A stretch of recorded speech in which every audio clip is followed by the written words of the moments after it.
My special guest this morning on the Red Couch is none other than talk show host of late, Cory Lane, and now prospective politician, member of parliament, as he prepares for the next journey.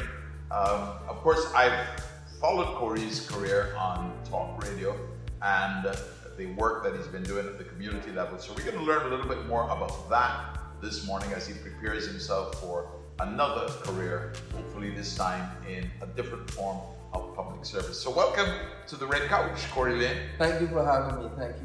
So who is Cory Lane? Because many people ask me this question, they say, well, I don't know. Well, the way I see it is that Cory Lane is somebody that likes to help people. I don't believe it's just the goodness of my heart, but a complicated set of factors that came together in my teenage years. I would pinpoint it at the age of 15. April of 1998, I lost my mom, and it was very traumatic.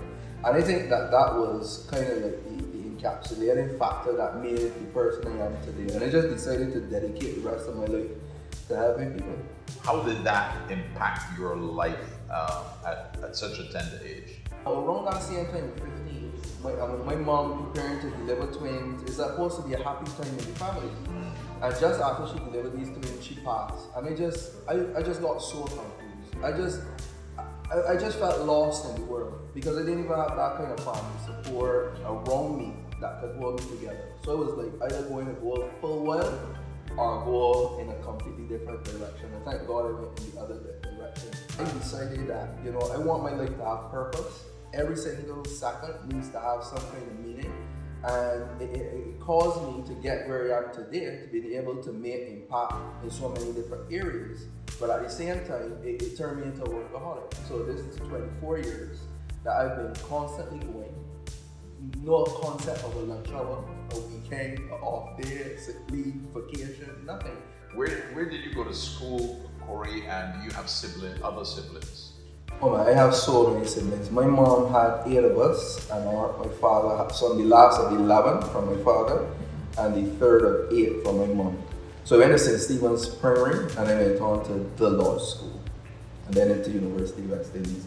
What did you do at UWI? Sociology with political science. So your life has really been about service to family, service to community, and now service to country is your next step. Correct. Tell me a little bit about your stint as a talk show host on Voice of Barbados. That 4-hour journey, I tell people all the time, is an extreme pull. Yeah. I would come off and I would feel dead. I thought like the other moderators the same thing. You feel like you stare concrete in the sun the entire day, taking all those 4 hours of brass. But I can tell you, it is really one of my prides to be part of a program like that. It's a very powerful program. It allows you to help shape the national conversation. And my aim on it really was to cause Barbadians to think outside the box. Get them engaged in things like wealth creation, the financial literacy, instead of just the everyday mundane, pick up kind of thing. How can we be progressive? How can we grow as a nation? So for me, overall, I would say that it has been a very satisfying project for me. Tell me about the Fun Ranch. And I mean, obviously this was a natural progression for you. But again, I mean, it's such an innovative project. You've rescued so many young people from the abyss. Well, the ranch came, funny enough, about 2 or 3 months after the passing of my mom. Again, that was probably my own grieving procedure. To date myself, I was looking through these encyclopedias, and I'll Google encyclopedias for ideas and different things like that. And I spent a lot of time writing out what I would like my project to look like to help persons like myself. As a troubled youth or at-risk youth myself, what would I like? What would cause me to change? What would cut my boredom? What would put me on a direction? So I spent a lot of time writing it out, and then I spent a lot of time implementing it. And that's how the ranch was actually birthed, because I think as my mom died in April, in the May, I had a friend who lived in the community I came from in Free Hill at the time, known as Scared End, which had a lot of violence and gangs and stuff at the time, and he got his face blew off.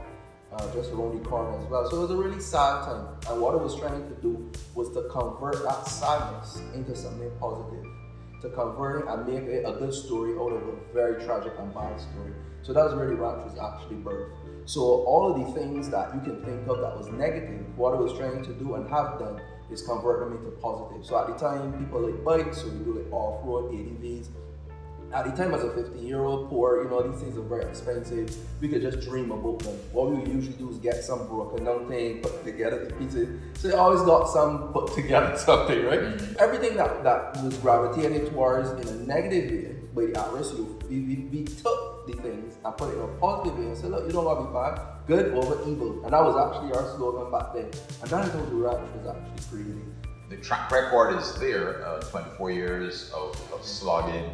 And despite all of the challenges, you managed to bring it to where it is. It certainly is a project that should never be allowed to die, and it's part of your legacy. And it takes us now to this step now, which you're venturing into the political fray. And you're choosing a constituency that, you're just following one challenge after the next, because the city is full of challenges. What made you decide to go? Is it that you felt that now you needed to do this to be able to be of greater service and play a greater role nationally? I see it, I always see more things. I don't know if I'm a sucker for punishment or if I just like a challenge, right? You could take your pick. Now, in moving around in the city, I've always worked with city youth and city poverty, right? In various projects and programs. Through Rotary, through Optimist, through this ranch, and I've always had a soft spot for elevating, even just driving through and seeing the housing condition. I would just like to paint all. You understand me? I don't like to see it. What I don't want for myself, I don't want for other people, right?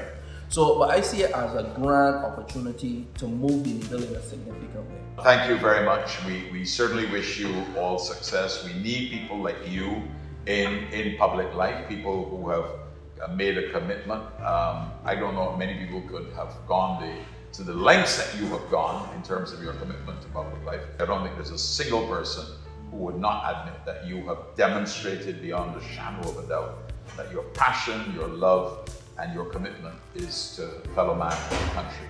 So for that, I salute you.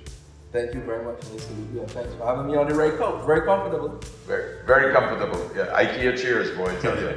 I don't have the shortcomings in my size, but I'll have to find out where you got it from and see if they do a double X. Thank you very much, Cory Lane. All right, thank you. That was good.